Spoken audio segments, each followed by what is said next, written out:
আমি যাই ইকবাল, আপনাদের সাথে থেকে এই নক্ষত্র ভ্রমণে খুঁজে দেখব।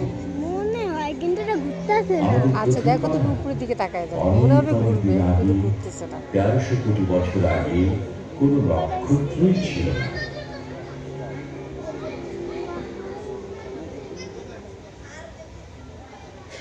কেবল ঘন পদার্থের অদৃশ্য কোনো বস্তু ছিল এবং এর মধ্যে ছিল হাইড্রোজেন ও হিলিয়াম গ্যাস। ঘন বস্তুর মধ্যাকর্ষণের মধ্যে এই গ্যাস সঞ্চিত হয়ে প্রথম তারাগুলো সৃষ্টি হয়।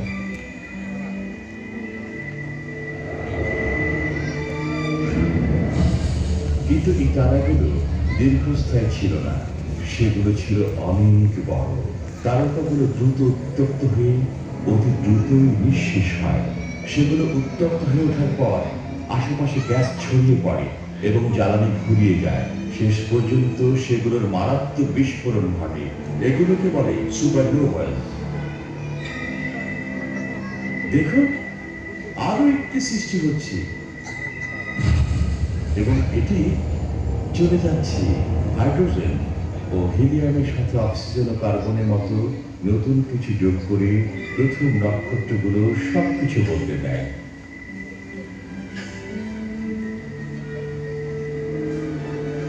পরে সুপারনোভাস বিস্ফোরিত হয়ে মহাশূন্যে নতুন নক্ষত্র ও গ্রহ আগমনের উপাদান ছড়ায়। একটু মোবাইল পড়ে যাবে। শুনতে অবিশ্বাস্য মনে হলো, ভয় লাগবে কেন? প্রায় 1300 কোটি বছর আগে সর্বপ্রথম নক্ষত্র উপরে তাকাও তো, সৃষ্টি উপরে হয়েছে। দেখো। আপনার শরীরে রয়েছে এই নক্ষত্রের প্রায় 1 চা চামচ শক্তি।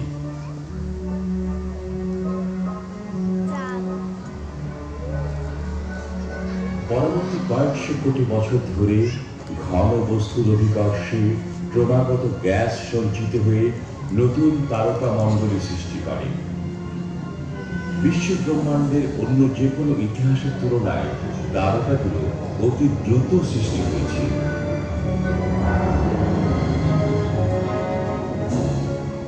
জীবন ও পৃথিবী সৃষ্টির প্রয়োজনে এই তারকাগুলো অনেক বস্তু পুড়িয়ে থাকে।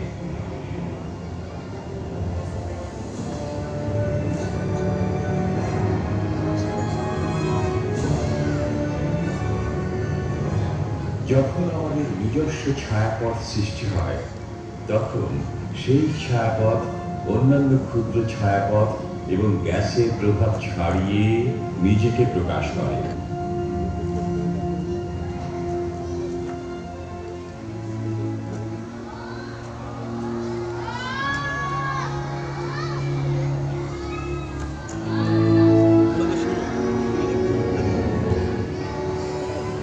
পাঁচশো কোটি বছর আগে গ্যাসের মেঘাচ্ছন্ন আবরণ এবং ধূলিকণার ভিতরে ছায়াপথে ঘটে একটি বিশেষ ঘটনা। সৃষ্টি হয় আমাদের সূর্য। কেবল সূর্য নয়, অন্য তারার মতোই নক্ষত্রমণ্ডলের একটি শক্তিশালী বা উচ্চ সমন্বয়ে সূর্য সৃষ্টি হয়। সূর্যের সমন্বিত গুচ্ছের উজ্জ্বলতম ক্ষুদ্র নক্ষত্রগুলো মেঘের মধ্যে সৃষ্টির পরপরই আলোকিত ও উত্তপ্ত হয়ে ওঠে। আমরা দ্রুত এগিয়ে গেলে দেখব এসব উজ্জ্বল নক্ষত্র আলোর তীব্রতায় মেঘ সরিয়ে নিজেরাই জ্বলতে থাকে। উজ্জ্বল নক্ষত্রগুলো ব্যাপক আর উত্তপ্ত বলে সেগুলো অত্যন্ত জ্বলজ্বলে। ভর নির্ভর করে কি পরিমাণ বস্তু সেখানে রয়েছে। উজ্জ্বলতম বৃহৎ নক্ষত্রগুলো নীল বর্ণে, ক্ষুদ্র নক্ষত্রটি লাল। মাঝখানে আছে আমাদের সূর্যের মতো হলুদ নক্ষত্র রাজি।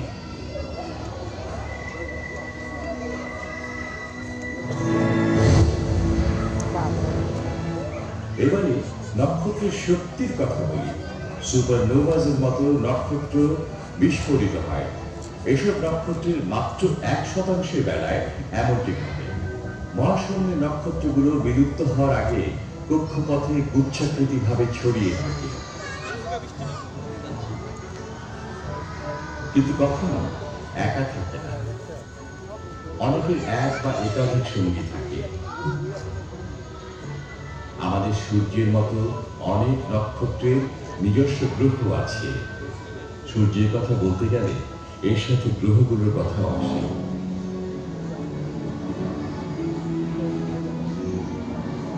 আমরা নক্ষত্র মণ্ডলীর সৃষ্টি রহস্য দেখছি, যা এই গ্রহগুলোর সৃষ্টিতে সাহায্য করছে। এখন সূর্যের শক্তির উপর এদের ভবিষ্যৎ নির্ভরশীল। কিভাবে শক্তি উৎপন্ন হয় তা খুঁজে বের করতে হলে 450 কোটি বছর এগিয়ে যেতে হবে।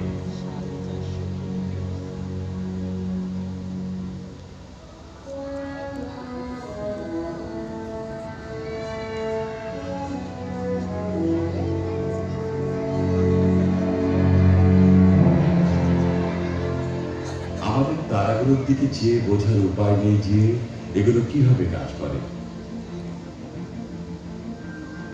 পরীক্ষা করার মতো আমাদের সূর্য ছাড়া কোনো ভালো নক্ষত্র নেই। তারাগুলো প্রাকৃতিকভাবে পৃথিবীতে জীবনকে সাহায্য করে।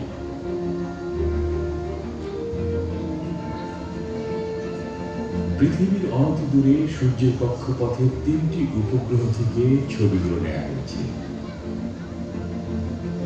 এখানে সূর্যের বাইরের পরিবেশ দেখা যাচ্ছে, এর নাম করোনা। বাইরের ধাপগুলো ক্রমাগত সৌর হাওয়ায় মিলে গেছে।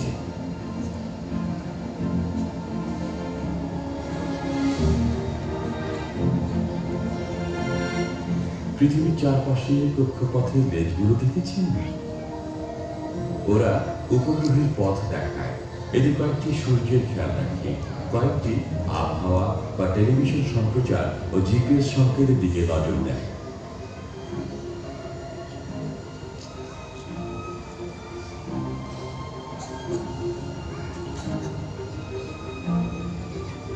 সূর্যের এই প্রজাগুলো থেকে নক্ষত্রকে একটি গ্যাসের বড় বল বলে মনে হয়। এই উজ্জ্বল বৃত্তগুলো সৌরঝড়। এগুলো নিচে রয়েছে অন্ধকার ও শীতল স্থান, যার নাম সূর্যের দ্বার। রোদেলা দিনে ছায়া থেকে বেরিয়ে আমরা অনুভব করি যে সূর্য শক্তি সৃষ্টি করে। কিন্তু কিভাবে এই শক্তি তৈরি হয় দেখা যাক। এটি সূর্য পৃষ্ঠের ঠিক নিচের প্রবাহ, পানি ফুটে ওঠার আগের মুহূর্ত।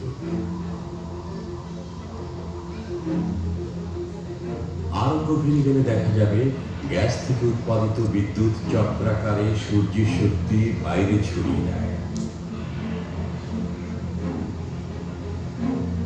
বিশ্ব ব্রহ্মাণ্ডের অন্যতম শক্তিশালী প্রক্রিয়ার মাধ্যমে এই শক্তি সূর্যের কেন্দ্রে উৎপন্ন হয়।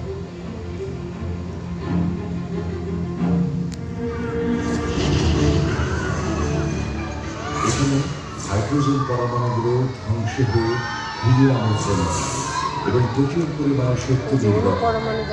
এটি এক ধরনের মিশ্রণ, এজন্য নক্ষত্র উজ্জ্বল দেয়।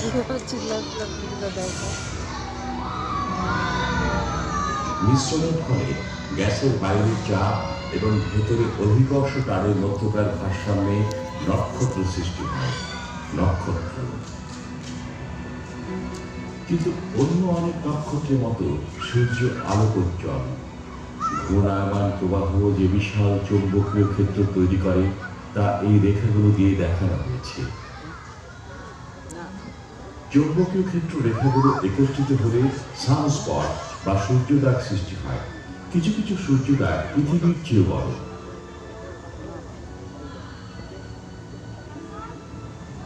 সূর্য থেকে গতিশীল হাওয়া এসে চৌম্বকীয় ক্ষেত্রকে ঘন্টায় 10 লক্ষ মাইল বেগে উড়িয়ে নিয়ে যায়। তুমি কি দেখছো মনে না? রাখবেন, 10 লক্ষ মাইল প্রতি ঘন্টায়। তাহলে চোখ বন্ধ করে থাকবে। সূর্যের চৌম্বকীয় বিস্ফোরণে প্রচন্ড ঝোড়ো হাওয়া হতে পারে এবং বিপজ্জনক বিকিরণ সৃষ্টি হতে পারে।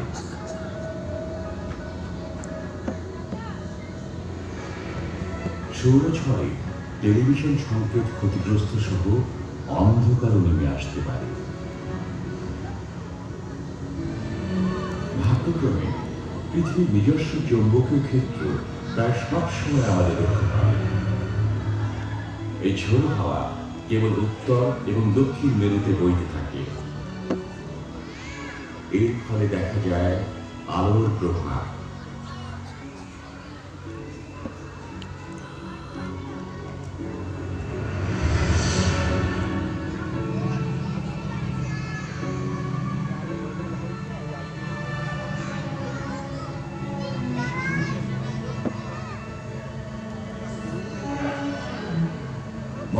আকাশকে আমরা শূন্য ভাবি, কিন্তু এখানে রয়েছে বহুদূর বিস্তৃত সূর্যের প্রভাব।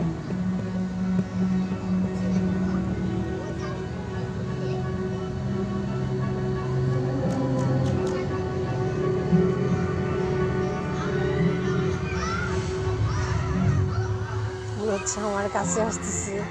আরেকটি গ্রহ শনি, সেখানেও চৌম্বকীয় ক্ষেত্র রয়েছে। শনি গ্রহে রয়েছে নিজস্ব আলো,